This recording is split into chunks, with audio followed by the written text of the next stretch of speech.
Dear viewers and followers, my name is Ernesto Boljušmić-Kustura, and this is In Conversation With, as part of Srebrenica UK's ongoing discussions on the matters of genocide as it relates to the Bosnian War and ethnic cleansing campaign, which occurred from 1992 until 1995. The Bosnian Genocide is known as the worst atrocity on European soil since the Holocaust. Between 1992 and 1995, mass campaigns of ethnic cleansing, war crimes, genocidal mass rapes, as well as concentration camps and rape camps were implemented by Serb forces against the majority Bosnian Muslim population, as well as other non-Serbs. Today, we will be speaking with a survivor of Omarska concentration camp and the genocide that occurred in the Prijedor region. His name is Satko Mujagić. He was born in Prijedor. He lived in Kozarac. And 28 years ago, he was imprisoned in the Omarska concentration camp, where he spent 84 days. Later to be transported to the Manjača concentration camp, where he spent an additional 116 days. Throughout this conversation, we hope that we will be able to shed more light on the untold stories of genocide survivors from the Prijedor region, as well as the survivors of the horrific and atrocious concentration camps which occurred through that region. So Satko, thank you so much for being here today. We know that this is not an easy topic to discuss, and we really, really appreciate it. Thank you very much for the invitation, and I will do my best to answer your questions and to give you some details about what you are interested in and what people want to know, I assume. Thank you. Absolutely. So today we're going to be discussing Satko's personal experience, but we're going to be touching on some other issues as well that are tied to the memorialization of the Prijedor ethnic cleansing campaign and the genocide that occurred there, as well as the ongoing battles of genocide denial. This year marks 25 years since the Srebrenica genocide. This year marks a lot of anniversaries for a lot of people throughout Bosnia and Herzegovina. It's also 28 years since the siege of Sarajevo started. And in fact, today is also the day that Satko was imprisoned in the concentration camp of Omarska 28 years ago. So it's quite a sorrowful day, but an important one for us to discuss. Now, Satko, before we sort of go into a further conversation and all the topics we want to cover, do you mind sort of telling us a little bit just about yourself? Background, as you said, I was born in Prijedor back in 1972. So I was 20 years old when the war started. I grew up in Kozarac, which is a very beautiful small town in Prijedor municipality. And I must say I had quite a good youth, good life before the war.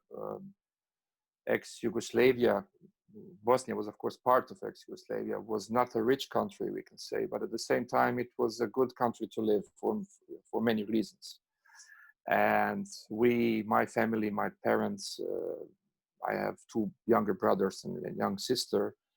My grandmother was with us in a house in the last years before the war. We lived a good life without being rich, basically, but having enough. My parents were teachers, and so to summarize, my youth was quite happy, having fun with friends, playing basketball, fooling around as probably everybody does at that age. Many people remember, for instance, that one of the main policies of Tito and his leadership and his was brotherhood and unity.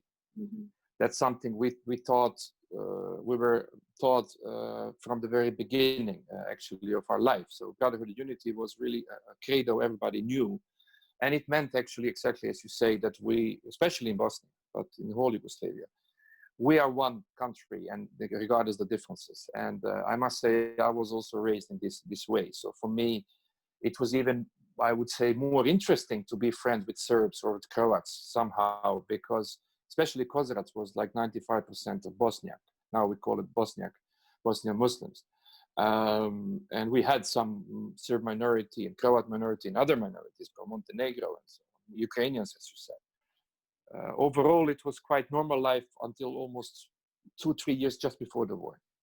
Okay, so when that sort of happened, when things started to change and that sort of ethno-nationalism started to grow, was there fear of war breaking out? Were you personally afraid? Did you think that what ended up happening in Bosnia and Herzegovina would actually happen, or did it all sort of come as a shock? Well, it did not come as a shock because the war as such, it doesn't start overnight, basically. So, I mean, theoretically it can, but here we speak of a process of at least 5 years, of which, as I said, I started noticing something in 89, and the war in Croatia and Slovenia started in 91, in Bosnia 92, as you said. So it was a process over years whereby the situation gradually went to the wrong direction, let's say. Basically, the people started to create divisions, and maybe the main issue, and it's political discussion, of course, but I think it's good to say that the main issue was the deal of which we heard later between Milosevic, president of Serbia at the time, and Tudjman, president of Croatia, to basically split up the Bosnia. People call Bosnian War civil war. And of course, partly it is a civil war. If civilians get weapons and start shooting at other civilians, it is a civil war. But just behind that, these civilians got their weapons from the Yugoslav army. Yugoslav army got the orders from Serbian Democratic Party in Bosnia, from Milosevic, to give these weapons to people. So, and as I said, there was a clear plan back in March 91 between the two presidents at the time, while they were about to fight their own war in Croatia, by the way, to split Bosnia into two. And basically it was a war of aggression. Each month something happened. Each month there were incidents, there were murders, there were, for example, just before the war, we could not anymore follow the Bosnian television. We were all forced to follow only Serbian television, etc., etc. So, for example, the Serbian Democratic Party of Radovan Karadzic, Serbian leader at the time in Bosnia, they were creating Serbian autonomous regions, which later will be called Serbian Republic, etc. So there was clear intention to split the country into two, basically. In Prijedor, it's such a particular case because it was very, very much built on that sort of ethno-nationalism, greater Serbia expansionism, and it was very, very Islamophobic as well.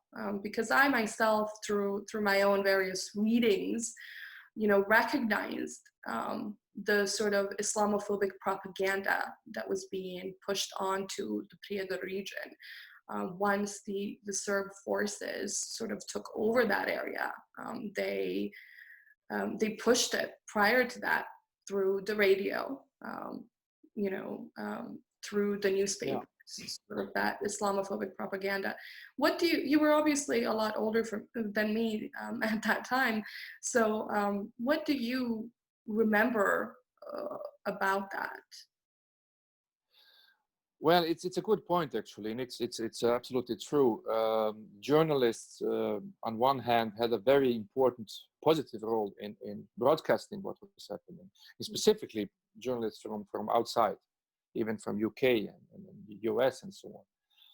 Of course, also from ex-Yugoslavia. But the other side, there were journalists and there were media, television, and so on, who started spreading this propaganda already years before the war.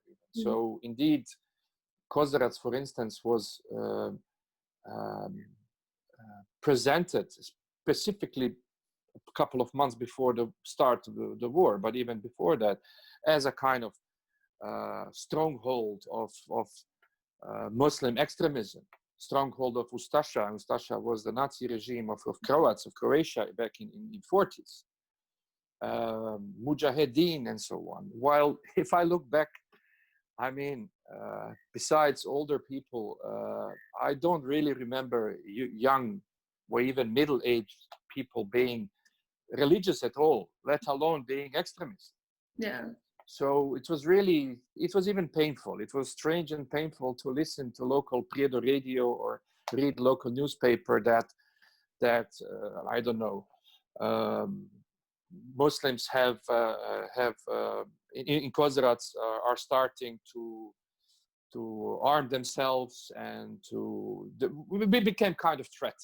Yeah. And also it was really hurt. It was really tough to realize that they are talking about me.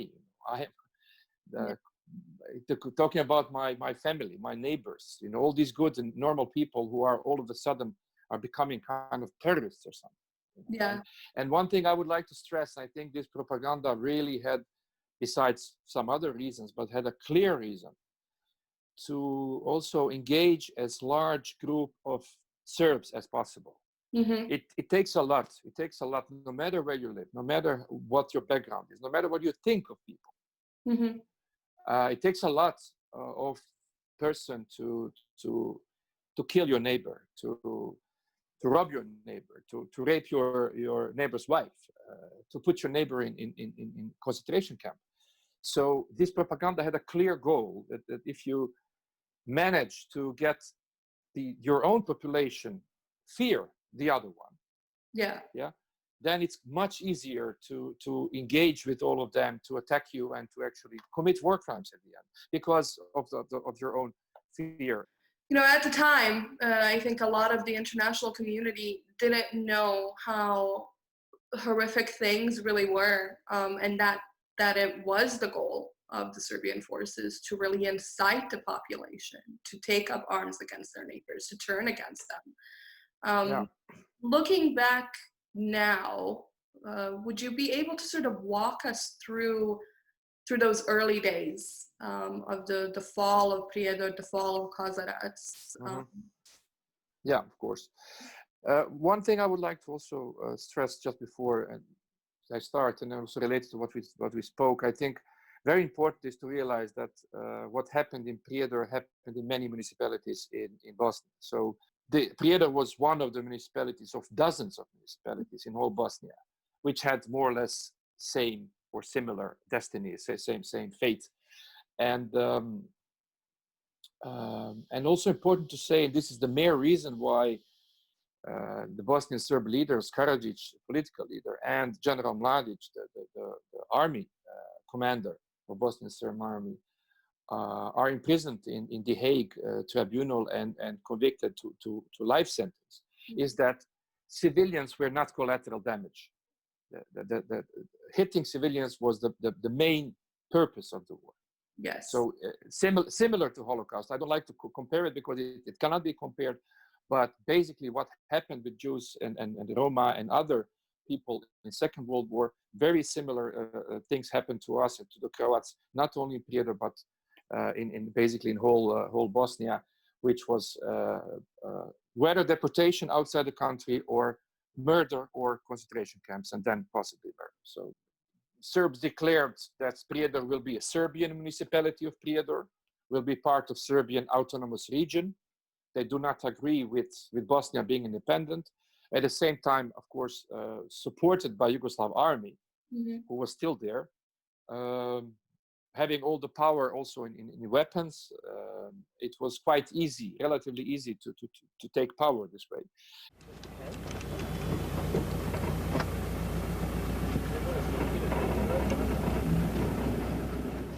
And during the month of May, 92, people got fired from their jobs in Prijedor, of course, based on their ethnicity. Kozarac was surrounded. We, as I said, already since 15th of May, we could not leave the town, and Kozarac was attacked itself on 24th of May, 1992. And this was the moment when they indeed invited all civilians or citizens, women, children, and men who did not take weapons. That was a clear message to all of us, that if you are a soldier, you should not even come to us, if you understand what I mean. But they invited the citizens, regular citizens, to leave the town. So I felt relatively safe at the time, at least. I thought I was safe to simply surrender as a civilian who was leaving his house in the war situation. Of course, I did not expect to get flowers from them. On the other side, I did not also expect that I would be put in a camp or that people would be killed. And already on the same day, the first murder started. Those of us who were lucky were taken to concentration camps. Those of us who were basically not lucky, they were killed in front of their own family members, or maybe in their houses. People who stayed in the houses, they were also usually executed and killed as in this whole campaign of ethnic cleansing, basically. Mm-hmm. We left Kozarac. The first two buses were taken to the right side to what would become Keratyn camp. Probably this was the very first group of prisoners of the concentration camp Keratyn, which is in the city Prijedor, basically. Yeah. We, with the other four buses, we went to Prijedor city. And this is when, this is the 30th May, exactly 28 years ago, when we were also taken with Prijedor people, Prijedor citizens, to Omarska camp, me and my dad.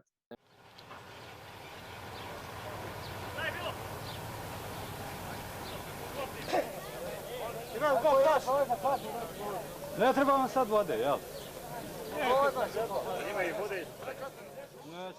Brothers and sisters, they were taken to Ternopolje camp, where they will stay also for some time. And me and my dad were taken with 3 buses with all men from Prijedor to Omarska camp, where we ended up in the evening of 30th of May. Basically, the order to put a white flag or something white on your house was given on 30th of May, exactly the same day when we were taken to the camp. And this was also the easiest way, looking back, for them to recognize in which house there could find Serbian population and which houses they will find Croats, Bosniaks, or others. So this order was given at local radio. I really remember this also on the radio. Yeah, for those of you watching and joining into this discussion, White Armband Day has, since 2012, served as a reminder of the horrific persecution the population of Prijedor went through, the entire Prijedor municipality. It's a symbol of the sort of hatred, ethno-nationalism, Islamophobia that really is not comparable to the Holocaust, but has that echo of the Holocaust. In those days, as Satko mentioned, on May 30th, they ordered people to put a white flag in front of their houses. The following day, the order had come in for non-Serbs, particularly Bosniak Muslims, to adorn themselves with a white armband in order to be identified. Many of those people would then go to be imprisoned in concentration camps with Satko, as well as in Omarska, in Ternopolje, in Keratyn. And many of those people would unfortunately also lose their lives. So that is why I am wearing my white armband today, even though the actual Memorial Day is tomorrow. And I hope that those of you watching do actually join us and take a picture, take a video, showcase your support for all those who lost their lives throughout the horrible genocide that occurred in that area. Now, Satko, I really appreciate you getting us this far into the story, and again, thank you so much for talking about this. So now we're at the 30th of May. Now you're at Omarska. What is your first sort of feeling, your first reaction? Was there fear, anxiety? Were you still sort of hopeful that things would be okay? I remember that I was really afraid that we will get killed. I somehow believed 3 buses full of men, it doesn't look good, if you understand what I mean, for us. I was afraid they will take us somewhere and basically execute us. And so somehow, I never really thought about it even, but looking back, and now I'm at that point in my story, somehow it felt a little bit like even a relief that I saw we are entering somewhere where there are buildings and where I even could see some of the prisoners already. Even from the bus, there was one particular man who was walking around in some kind of overall, and he looked very sad, and he recognized one of the people in the bus, and I could see in his eyes, waving his head like this, showing to his friend or colleague, this is no good. You could clearly see in his nonverbal communication, something's wrong here. Yeah. And I could even feel it immediately after we arrived. They took us out in groups of 10. We had to put our hands on our neck. We were forced against the wall, and they were searching us. But during searching, they were hitting people all the time. And I had the good luck they did not hit me at that moment, but I heard a guy just next to me or two places next to me being beaten very badly. Very badly, and I already realized, I mean, he was basically tortured. I don't know why, what was the particular reason why he was the chosen, but already basically before we even entered the camp, people started, they started beating people. We were registered very quickly, and then we were put in one of the big rooms. So Omarska was actually, and is even now, big mine, iron ore. There were buildings where workers could clean themselves, where the machines were the restaurant building, administration, and so on. So there were a lot of space, basically. Especially if you put people like sardines, I must say, use this word, because in the period after, in June, July, we were lying on the ground in such overcrowded spaces that really in the night, we only could sleep on the sides. You could not sleep on your back because you would be too wide. Your body would be too wide. So everybody was sleeping on the sides like sardines. And the moment one man wants to turn around because it hurts if you sleep on the ground, then the whole line would have to turn. So this was one of the rituals, I would even say, from Omarska I will never forget. And one of the things I keep from the camp is that my sides are basically damaged because of continuous lying on the ground on one of the both sides. So even now, if I would sleep in a bed which is not so comfortable, in the morning I could feel pain, because obviously it's one of the things I'm keeping even nowadays from the camp. How are conditions for you here? How is the situation for you? I don't know if I'm allowed to speak. Is it difficult for you to speak? How long have you been here? 15 days in another camp. Why I came here? Why have they brought you here? Why did they say they brought you here? A lot of people look at you and thankfully you look healthy and well now. But we do have a picture that I want to share with the audience of you in Omarska, and you look gaunt, you look starved, scared, frightened. So despite the fact that you may not have, you survived still, there are still physical ailments that bother you due to the brutality of that camp. I really don't know anyone from Omarska camp who passed through the camp without being beaten. No one. And that the most notorious murders basically took place also by torture. I mean, as one of the women who survived, very famous, I would say, human rights activist, Nusreta Sivac, former judge. Mm-hmm. I think she was also a guest of your Remembering Srebrenica in UK some years ago. Great lady who really did a lot in telling the world about what happened. She used to say a bullet was a present for us. Yeah. She used to say that she was also looking forward to get a bullet. Yeah. But really, this is why also Omarska is called that camp, and why Omarska is a concentration camp. Yeah. Because there was no particular reason needed to be tortured. There was no particular reason needed to be killed, although many people were killed for some reason, although sometimes very ridiculous reasons. And one thing I would like to say is that out of these at least 700, and maybe more, as I said, probably more, people who were killed, many of them were intelligentsia, let's say, or some kind of people with some kind of authority. Yeah, there was policemen. Yeah, there was a very sort of directly open knowledge of the fact that the Serb forces were directly targeting anybody who was part of the Bosniak Muslim community who had any sort of influence or power prior to the war.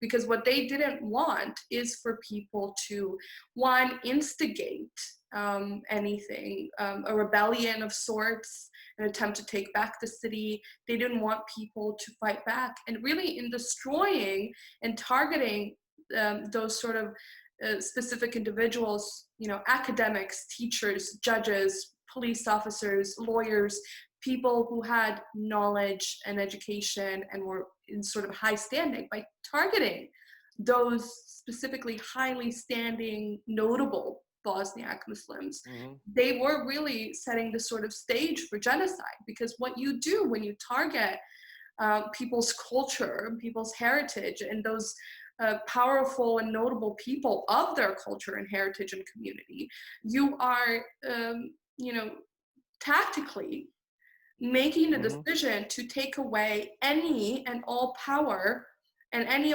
and all paths towards betterment for that community, towards hope of any sort. Exactly in this period, in June and July, the days were very long. It was a summer period. It was very hot. We did not have enough water. We did not wash ourselves. We could not even go to toilet when we wanted every time. We had once a day a meal, which was very poor, very small piece of bread with some soup, even without salt, without any meat whatsoever. I didn't see meat for months. At some point, it was not even needed anymore to torture and kill. I saw people started dying because of the condition. Starvation. Yeah. Yes, starvation, dysentery, and so on. And at some point, I also got sick. I got dysentery, so I simply could not.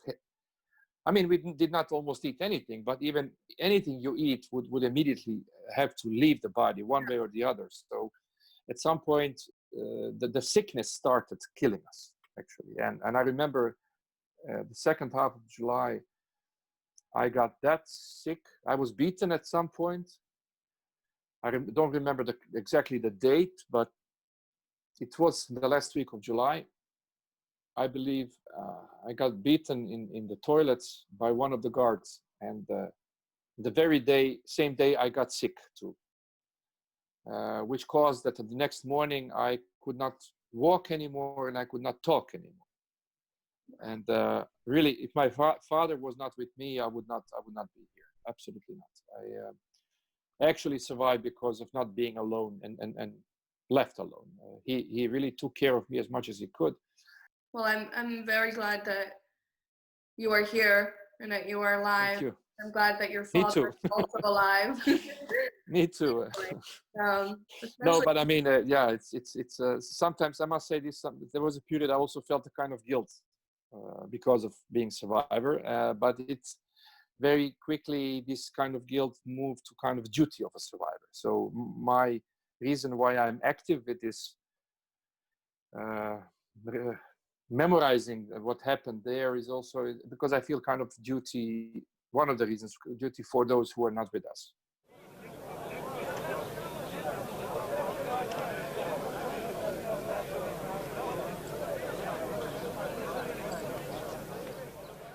I love what you said, about having the responsibility to keep these stories alive.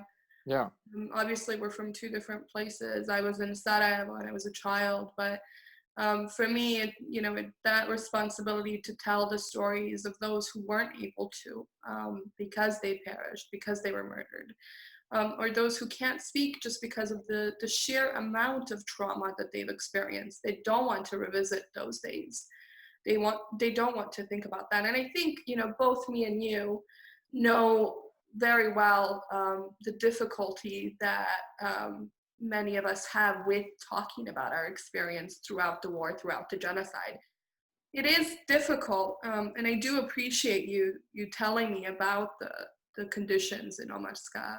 Obviously we have so many testimonials now, and we have so many different venues to explore everything that happened within Bosnia and Herzegovina, the genocide and the camps. But I think it's always the most important thing for people to really hear directly from survivors such as yourself.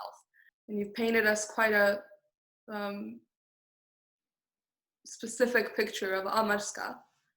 So I hope that our viewers now understand the sort of extensive persecution and crimes that went on at Omarska. Now it's August, and in August of 1992, there's rumors swirling around the international community that there are camps in Bosnia and Herzegovina, that there are camps in Prijedor, that people are being beaten, tortured, raped, persecuted, and murdered.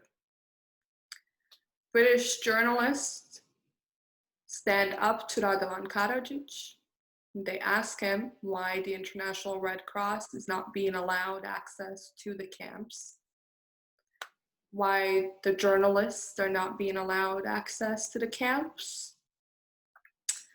And Karadzic calls their bluff, and he tells them, these are not camps, these are just transit centers, I believe was the terminology he used. You can go and see for yourself. So Radovan Karadzic basically arranged to have journalists from the United Kingdom come out and sort of tour the area of Prijedor, the camps of Omarska and Ternopolje, and in a way to prove, quote unquote, to the international community that there was no need to have the Red Cross there, there's no need for anybody to investigate, everything is fine, the people are okay. However, what happened was that things didn't really quite go as, unfortunately, as Mr. Karadzic planned. British journalists, including Edward Uliami of The Guardian, Penny Marshall of ITN, as well as Ian Williams, made their way to Prijedor. They were at Omarska, and there are clips from their visits that have now become really infamous and synonymous with the Bosnian genocide and the entire sort of Bosnian wars. Now, so you're there. You've heard that there's journalists coming. What was this like for you? You know that they're coming. What's it like on the ground? So the journalists were only shown the people running to the restaurant, the canteen, having food very quickly. They interviewed some of them, and one of them was Cemal Peratušić, who very bravely said, when he was asked a question about the conditions, he said in Bosnian, I don't want to lie and I can't tell you the truth. Thank you for coming. Yeah. I mean, imagine this. It was such a great sentence and such a brave move.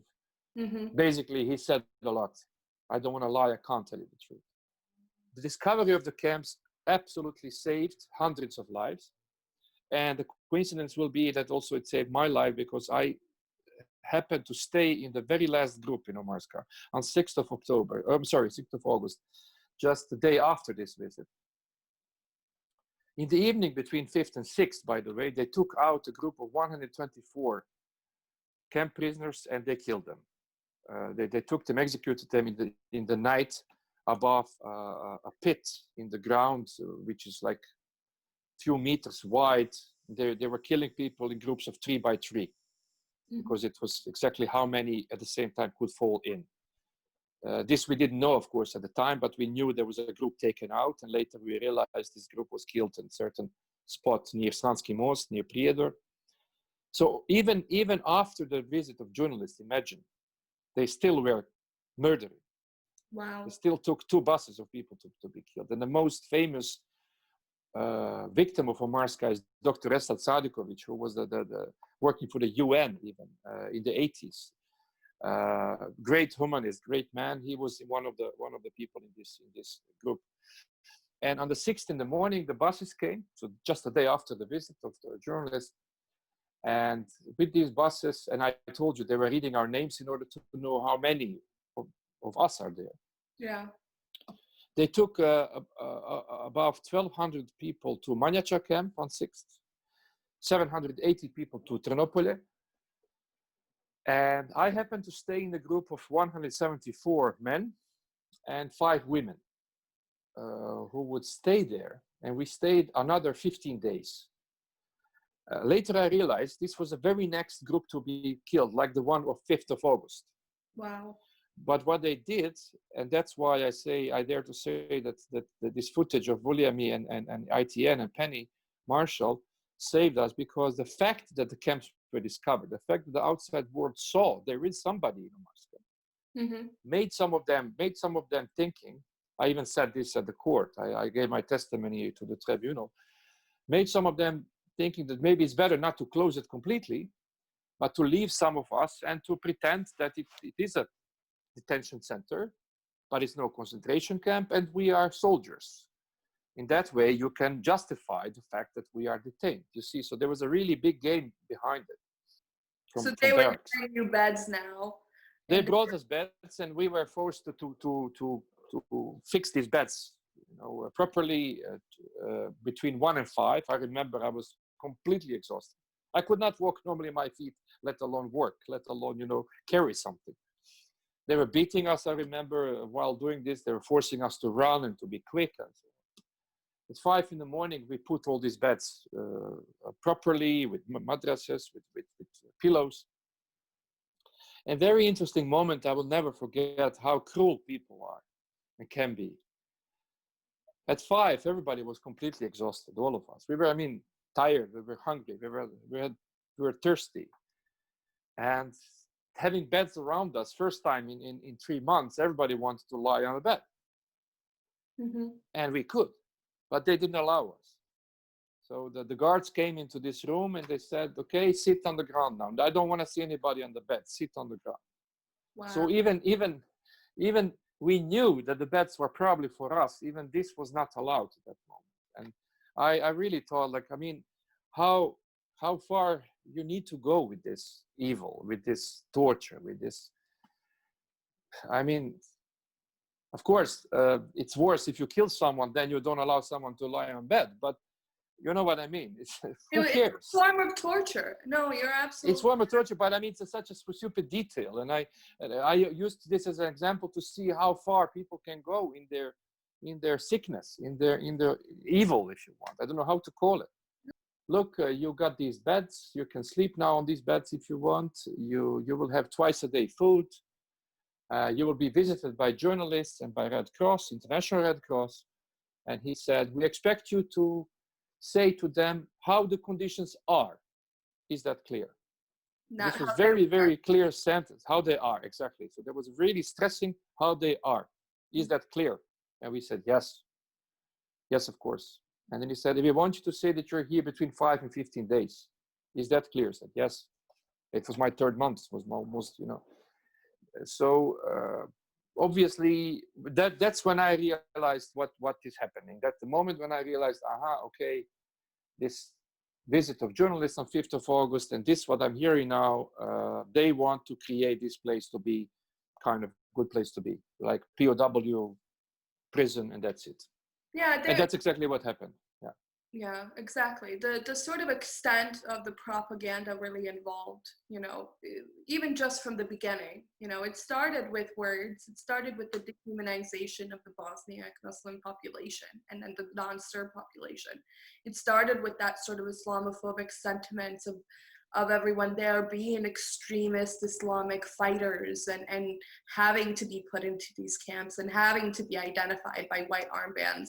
And it just continued, you know, even when we look at what happened, you know, after, those people who were murdered at Omarska, who were murdered at Ternopolje or at Manjača, anywhere really, their bodies were hidden. So there was a continuous attempt to conceal these crimes that were occurring. And even with the sudden bringing in of the beds and increasing the meals from 1 a day to 2 a day, giving you extra piece of bread, all of these were really attempts to conceal their own crimes. So, Of course. so you survived Omarska, and then you were transported to Manjača. Yeah. Yes, maybe just one more detail from Omarska, and then I will close that period. Yeah, not a problem. Also in this conversation is that a few days after, I think on 9th of August, if I'm correct, just the 3 days after the camp was kind of getting empty, as I said, and we stayed in this small group, there was a Serbian television who came to Omarska, and I'm not sure anymore, and I don't want to lie, but I think it was whether from Banja Luka, from Bosnian Serb television, or even from Belgrade, the Serbian television from Serbia. Yes. I really don't remember which of the two, but they came also to the Omarska, and they wanted some of us to give an interview. They asked someone to speak in our language, someone in German if possible, and someone in English. And I happened to be the only one who spoke English, and my English was not that good at the time as now, but still I could say a few words. And I didn't want to. I first didn't want to, because why would I? I mean, I didn't want to show myself. I didn't want to lie for them. Mm-hmm. There was no any need for me to stand up whatsoever. But one of my friends or people I knew, a guy who was with me in the same school, he knew I knew English. I even, as a matter of fact, was approaching some journalists the day before. That's how we saw it. And I told them the truth. I used the moment when journalists would be there to tell them a few things before leaving them, in order to save myself not to be seen by the guards. Yeah. So some of the prisoners, my inmates, saw it, and then one of them was kind of pushing me and said, "Why don't you go say something? Why don't you say something?" I said, "Leave me alone. I don't want to." But one of the guards was behind us and heard it. So he basically took me from behind, from my shoulder, and he pulled me up. We were sitting on the ground outside. And he said, here is the volunteer. We have a volunteer for English. He was laughing. And I said, well, I really don't speak very good English. I just know a few words. I really don't. I learned German, he said, in school. And which is true. And then he said, come on, we need English. We don't need German. Come on, you should say something in English. So basically, I was forced in front of the camera. And he was interviewing me for at least 4 or 5 minutes. He asked many things, so my name, whether I was a soldier or not. I said, no, I'm civilian, how old I am, where I'm from, etc., etc. And then he asked me direct questions. Is this a concentration camp? They say this is a concentration camp. Do you think so? And then I said, and this is a footage which we can find now. It was also later shown in Dutch television and even UK, in England. I said, no, this is not concentration lager. I didn't know the word camp at that moment, so I used the German word lager for camp. I said, no, this is not concentration lager. I said, we have 2 times a day food, and it's not so bad.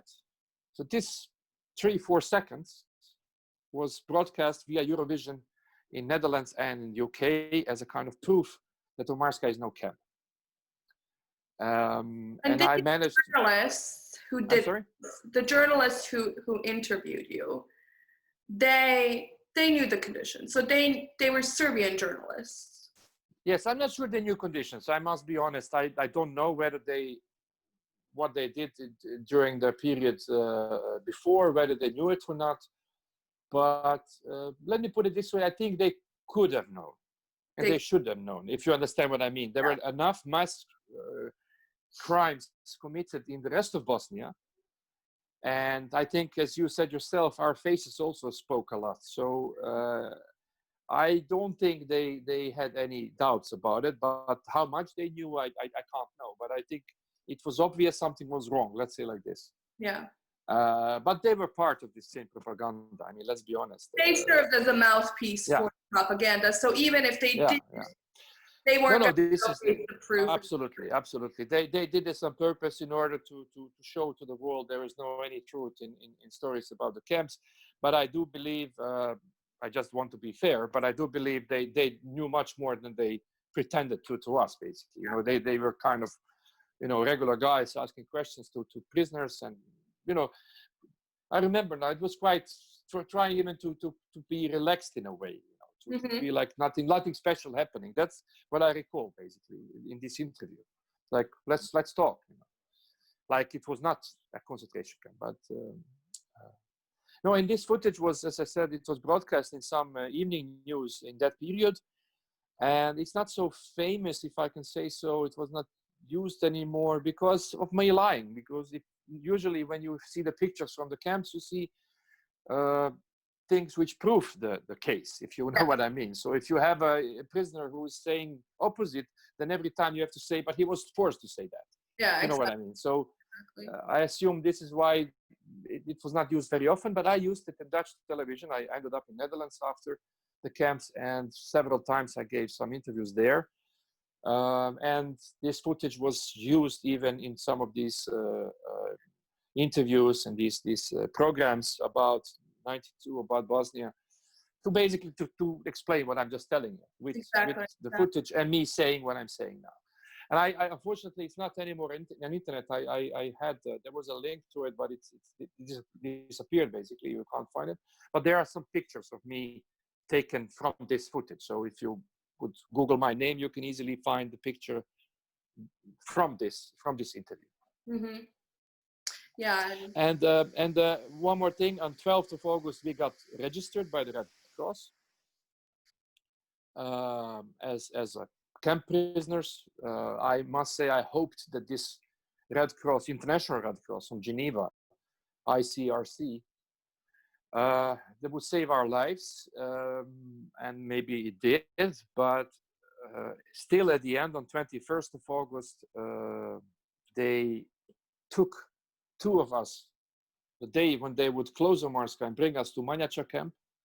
They took two of the inmates out, and they disappeared. Basically, they're gone. They're killed. At least I think they're killed. And three of the five women who stayed with us were also last victims of Omarska. One of them was a colleague of my parents, at the local teacher of chemistry. I don't know. I really, I mean, I feel shame for every person who got murdered anyway there. But somehow I felt very bad about these five, a little bit even more than the other, if I can say so, because they really managed to live until the very last day. You know, it's like to die as a soldier the last day of the war. Yeah. You know what I mean? So looking back, I really feel sorry for, and I knew all of them, that they simply had to be murdered even the very last day of the camp. And even those two men who were registered, women were not registered by the Red Cross. And I even tried to do it, but it's a long story. I tried to register women with few friends, but the men were registered. Their names and their numbers are still in Geneva as POWs. Basically. Their families know it. Wow. Yeah. And 21st, we were sent to Manjača. Manjača was also full of people. We were lying also on the ground of the big stables where usually cows would be held. It was the military complex on top of the big high mountain, some 1,000 meters high probably, so it was quite cold in the winter. Imagine we came to Omarska in relatively light clothes, and then in Manjača, September, October was already quite cold, and so the climate changes were very, very soon visible for all of us. And but we got more food there, I must say. UNHCR was also present sometimes every 3 days. So Manjača was also a concentration camp. There was a barbed wire around it, even the minefield around it. So if we would start to escape, even one man even lost his leg because of the landmine. He stepped on the landmine just next to the barbed wire around the camp. And so it was quite impossible to leave. I mean, where would you go? It was in the mountains. It was surrounded by Serbian villages and so on. And at some point in November, they started sending people out. On 14th of November, a large group of men older than 48 was sent to Croatia, and I stayed there until December. And then in December, on 13th, they sent a group of 520, if I'm correct, plus men, to another camp in eastern Bosnia, Camp Batković. Many men who were sent there were killed later, and the rest of us, were sent to Karlovac in Croatia, to freedom, basically. Deported from Bosnia to freedom in 3 groups, on 14th, 16th, and 18th of December. So 18th of December, Manjača was closed, and I was in the group of 16th of December. I will never forget, we passed Banja Luka, capital of so-called Bosnian Serb Republic. Serbian Republic, Bosnia and Herzegovina, as they called it at the time. And Banja Luka was, and is, a beautiful city. It was very mixed. I think most of the mosques were already destroyed, and all the other will be destroyed in '93. Many people got already killed there, Croats and Bosniaks, and I will never forget the way how we were waved out. Civilians standing along the road and cursing at us, calling us Ustasha, Mujahedin, go away, cursing our mother, saying, don't never come back to here, this is our land. Wow. Throwing stones at us. In 2 buses, these stones would hit camp prisoners and hurt them. And I this mean, it was after deporting you from the country that you were born in, that you were raised in. Yeah, exactly. This is really what I used to say symbolically. I mean, honestly, this is compared to what I've been through and what all of us, many of us have been through. This is nothing. I mean, this is really nothing. But symbolically, it has so much in it, and symbolic of it is that even after 7 months of the camps, even being civilian, a regular boy of 20 who doesn't hate anyone, who doesn't want anyone anything bad, you can't even leave your country in peace. You can't even be deported in peace. You have to be waved out with cursing and with message that you're not even welcome back. I mean, we did. At the end, we did, as you know, and that's really something which satisfies me and many people. We came back, we rebuilt our houses. The Kozarac was burned completely in '92. Yeah. I forgot to say, I must say, my grandgrandma stayed at home. We never found her. She's the oldest registered missing person from Prijedor. And that's, I used to say, you know, house you can build up, you can buy new television, you can buy new Levi's pants, you can buy new Levi's whatever, you can buy a new pack of cigarettes, you know what I mean. You can change a lot, but you can't get back to human lives, and that's really something when you look back what keeps being the wound, if you want, the wound on my soul and many of us. Yeah. All the good people who are gone. Yeah. I'm very sorry to hear about your No, it's okay. I really am. And I just forgot that I did mention her, and I really want to, because she really meant a lot to all of us. And I don't know, I just hate the idea that she was sparing the money for her own burial. She didn't want to be of any financial burden to any of us, any of her grandchildren or family members. So she was sparing the money, and then at the end, we don't even have one single bone of her. That's really something.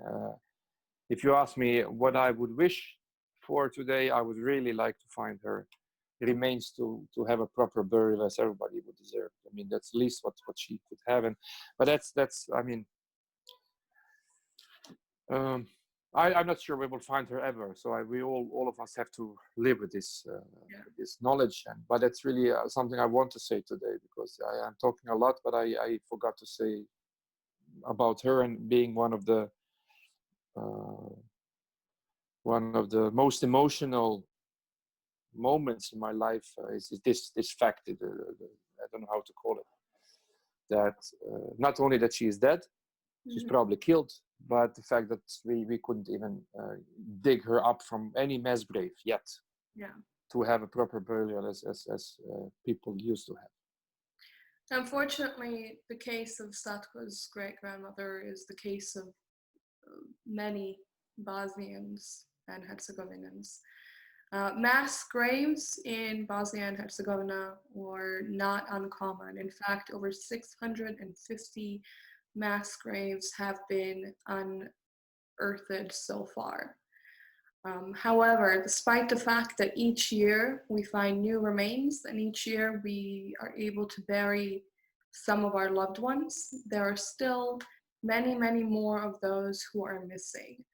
Satko's great-grandmother, my uncle, many parents, many children, many loved ones who do deserve to be buried properly, to be put to rest. Which sort of brings me to my next question. That sort of concealment that's prevented us from seeking peace for our loved ones, for getting them to rest. For me, that's always felt part of the genocide, and part of the continuous attempt at genocide denial.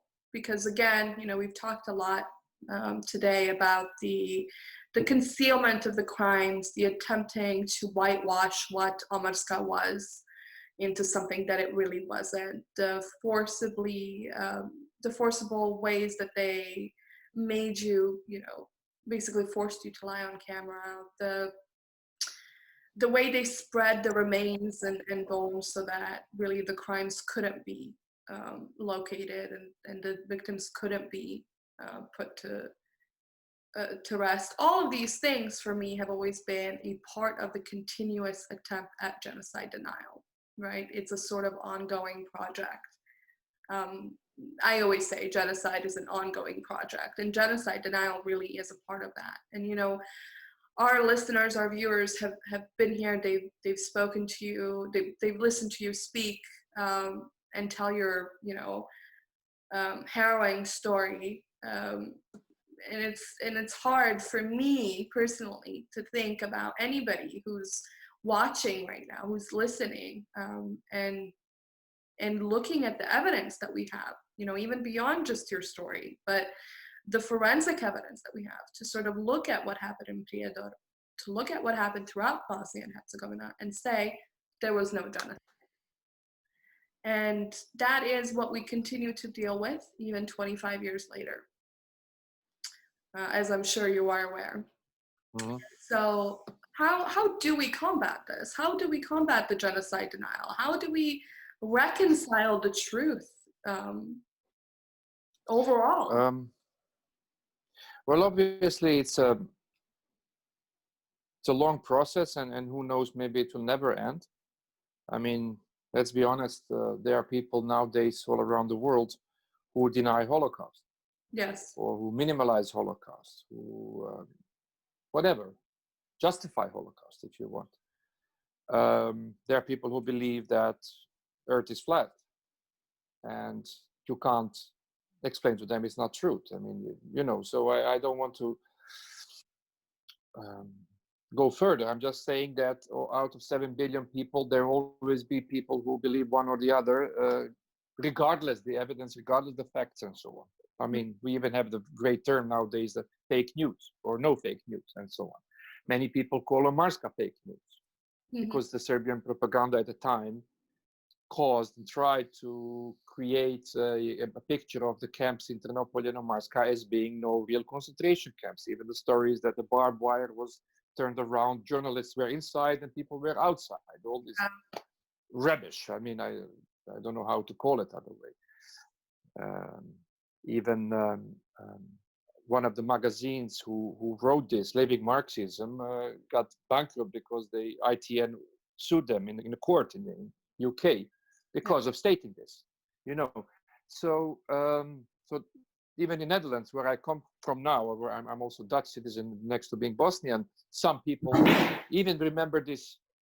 Some people even remember this story that the camps were no real concentration camps and it's all lie, etc., etc. So my point is, we all will have to understand this and live with that.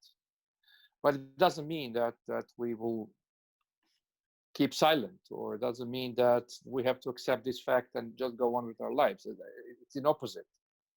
And honestly, I don't even personally, I don't even care. I really don't care whether any person in the world, being Serb, Croat, or whatever, UK, American, Japanese, will call this genocide or not. I really don't mind. You know, it's your own right to call it which way you want, because accepts Srebrenica genocide, legally speaking, in the court, the genocide is not proven. But as I said in the beginning, it doesn't forbid me to call it genocide, because, as I said, not only Prijedor, but whole Bosnia and Herzegovina 92 has all the elements of this definition. So we can argue about this for hours, but I don't see the need to argue about this one single word, if you know what I mean. It doesn't change the facts. Doesn't change the facts. But the more important is that the denial of the facts itself. Yes. Whether we qualify them as genocide or not, it's something else, and let's leave it. But denial of mass murder, denial of crimes against humanity, denial of the fact that 60,000 people vanished in 6 months, or justifying this one way or the other, telling me that I deserve this destiny, telling me that it's my own fault that I don't have pictures anymore to show to my daughters how daddy looked like when he was 2. You know, I mean, all these small things we all lost. And again, as I said, human lives are the most important, but there are so many things we are carrying with us, aspects we're carrying with us. And then having people being very open with it, basically, as we live in time of internet and Facebook and all other social media, telling you simply you're lying, or what do you think what happened on the other side? Yeah. Well, I'm not saying I don't care. Of course I care, but one doesn't justify the other. You know what I mean? The fact that somewhere, for instance, some soldiers of Bosnian army killed some civilian Serbs doesn't make what happened to us justified.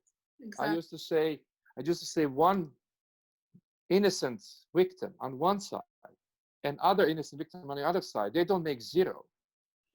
They make -2. You know, so you can't use the dead on your side to compensate with the other. That's stupid. What we should do is to acknowledge. So each time when people start telling me, and I have this conversation with Serbs, with Croats, with anyone, with Bosniaks, with anyone, with Dutch, with English, start telling me, yeah, but you know what happened there and there. I said, well, I heard about it, but what? You know what I mean? Do we now have to say, okay, it's 0, so we're equal now? No, it's -2. There are 2 crimes, and I'm sorry for that. I always used to say I have nothing to do with any war crime whatsoever, and I'm sorry that some of my people, my nation, people who were defending my country, did this. I'm sorry for that. That's all I have to say. I mean, what else to say? I'm not happy to hear that. And this is exactly what we expect, if I can use the word, Serbian community to say. And I must say many of them do it. I mean, I must stress now, the White Armband Day in Prijedor is organized also by Serbs. Yes. Some of the organizers are local Serbs, and we have to acknowledge it. They have a lot of pressure from their own people for acknowledging White Armband as such, because even White Armband is denied by them. Yeah. I even saw articles and people seriously in newspapers stating that white armband is complete fantasy. It's an absolute lie. While I know people, as I told you, who have had it on their arm, Yeah. who have no any reason to lie because they have been through so much. Why would they? But the problem is, as you know, and this is footage of the radio Priedor calling to put white flags on the houses on 30th of May. It's recorded, but nobody speaks of white armbands simply because on 30th May nobody dared to go out. It was a day when the war was going on. Yeah. Probably this order came later. Anyway, I'm just telling you, even white armband is being denied, and there are some of the Serbs from Priedor, citizens, who are commemorating this with us. And I'm sure that some of them also, some other, also walking on this day, tomorrow, with survivors with a white armband. And I see them in Belgrade, in Serbia. I see them in Banja Luka. I see them in Sarajevo, being Croat, Bosniak, Serbs, and etc., etc. So my point is, obviously, many of them, if I can say so, already know it and acknowledge it. They are great journalists, Serbs, who write about it much better than many others do. But what we miss is this overall acknowledgement for the sake of truth, for the sake of history, and for the sake of peace. Yeah. For the sake of reconciliation.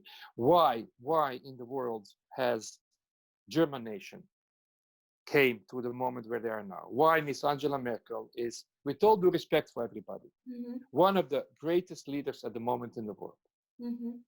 Why Germany is one of the best countries in the world to live, with the most money to spend to all the others in the EU, etc., etc. And let me not go to that direction. While it was destroyed in 45, because Germans have dealt with their past. Because Mr. Willy Brandt got on his knees in Warsaw in 1970. Because all of their leaders visit Auschwitz, etc., etc. What we see in the Balkans, and I don't want to demonize anyone. I don't want to put the blame for the war only on one side, or even state that only one side committed war crimes. That's rubbish. All sides, unfortunately, committed war crimes. But if you look at the facts, the number of victims, civilian victims on all three sides in the Bosnia, if you look at the evidence from the tribunal, then very easy to see that there was one side which defended Bosnia, and not only Bosnian Muslims, but all Bosnians together defended Bosnia. Exactly. Bosnian Serbs defended also Bosnia from their own people, if you want. And there was the other side, which, as I said in the beginning, had as a goal, as a purpose to vanish the other two from the ground. And this is also to be seen in the numbers of mass graves, the numbers of camps, etc., etc. And this is something where I used to say, we as a nation, Bosniaks, if you want, we have to also deal with our past, what happened in our name, because, as you know, war crimes have happened in Sarajevo, have happened outside Sarajevo by Bosnian defenders, army. But I do expect, not only as a camp survivor, but simply knowing all these facts, I do expect that the president of Serbia, the president of the Republic of Srpska in Bosnia, the entity which was created after Dayton, after all this happened, that they take the responsibility. They take the responsibility. They state on the public television, they come to Omarska, they come to Srebrenica, as they did a few times, by the way, at least Srebrenica, although there they deny genocide in Srebrenica, even it's proven. So this is what's happening. Even genocide which is proven is not accepted as one.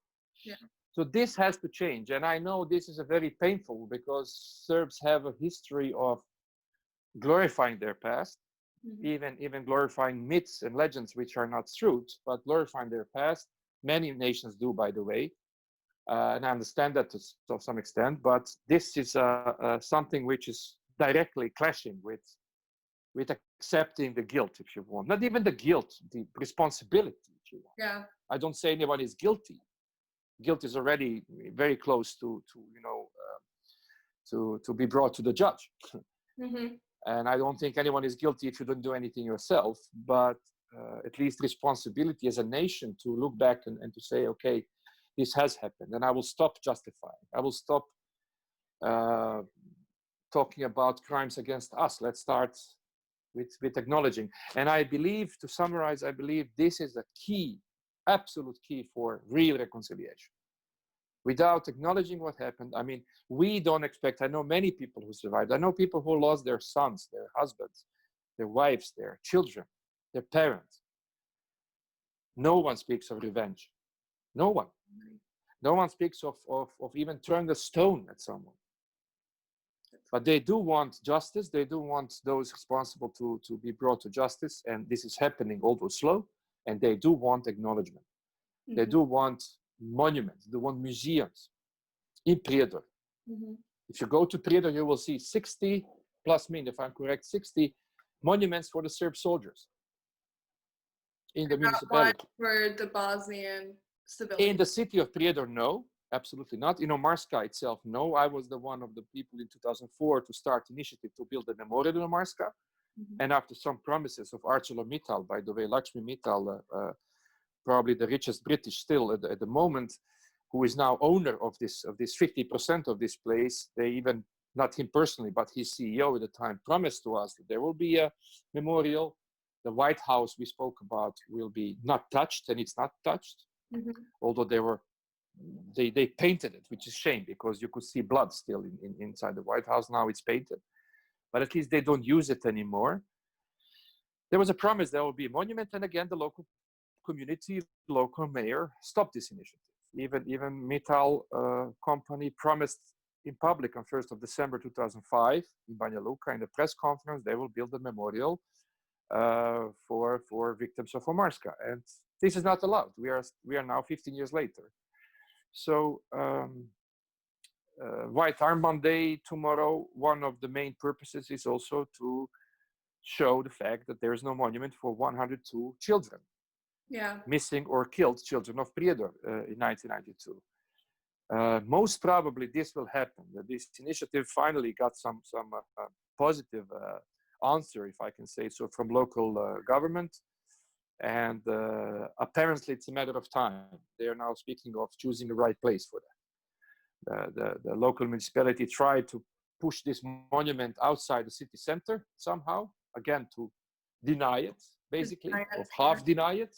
Mm-hmm. And after the parents of these children and other activists did not agree with these proposals, apparently, if I understood that at this moment, they're in a kind of negotiation to choose right place within the city center. So hopefully within some years, at least, there will be one monument for children only.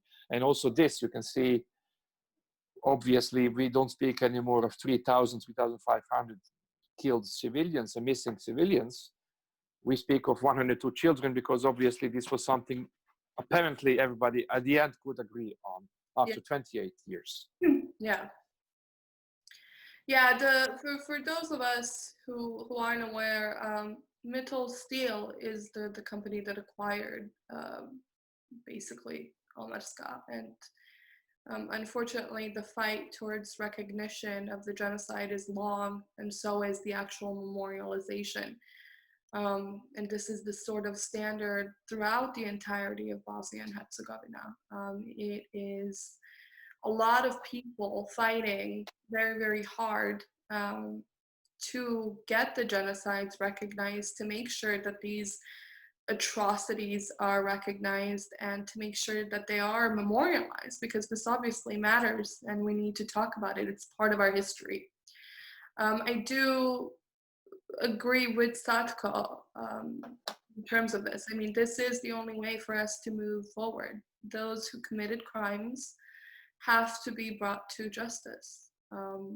One of the really interesting things about the Bosnian War and the Bosnian Genocide when I was doing my own research at school was that scholars were shocked at the lack of need and urge by the Bosnian community, both within the country and outside of it, in the diaspora, for revenge.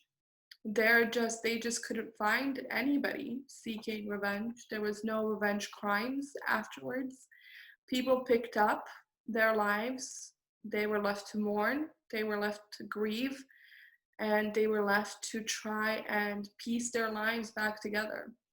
And they did that, just like Satko, who is now a successful, educated, healthy man. You know, they continued to fight for their lives. They continued to fight for their future instead of focusing on revenge. They continued to fight for justice. Satko, even today, continues to tell his heroine story, no matter how difficult it is. And you know, as somebody who was a child during that genocide and that war, it is difficult to speak about it, for all of us. It's particularly difficult for those who were dealt the hand that Satko was dealt. So Satko, from the bottom of our heart, thank you so much for agreeing to do this, for coming on, for telling your story. I hope that with this, we get a little bit closer to recognition, we get a little bit closer to reconciliation, and we continue to work towards building a better future together. Yeah, thank you very much for this chance to speak. Actually, I don't do it very often anymore in the recent years, I must say. I did it in the past quite a lot. Definitely not so long, but I think it's a good moment to do that. And I would like to also invite everyone to put the white armband tomorrow, 31st of May. And maybe even to make a picture of it and put it on social media. For your information, I started a Facebook group called Guardians of Omarska, with around 11,000 members. And we invited all the members to put their own picture themselves on the group. So as from 31st of May, there will be pictures of people as a kind of big album, let's say, big collection of all of us. So I would kindly ask everyone to join us with this. If you don't wish that, you can of course do it yourself on your homepage. But I think this is a very nice gesture for all, being Bosnian or whoever, to at least show the solidarity and show the world about this day. Yeah, exactly. Once again, Remembering Srebrenica does invite you to join in. Tomorrow is White Armband Day. Take a picture to stand in solidarity with all the victims of the Bosnian Genocide which occurred in Prijedor, especially with those who were forced to identify themselves as non-Serbs, as Bosniak Muslims. Together, through education, we can combat hate. We can ensure that these atrocities do not repeat. Thank you, and thank you to our distinguished guest, Satko Mujagić. Thank you.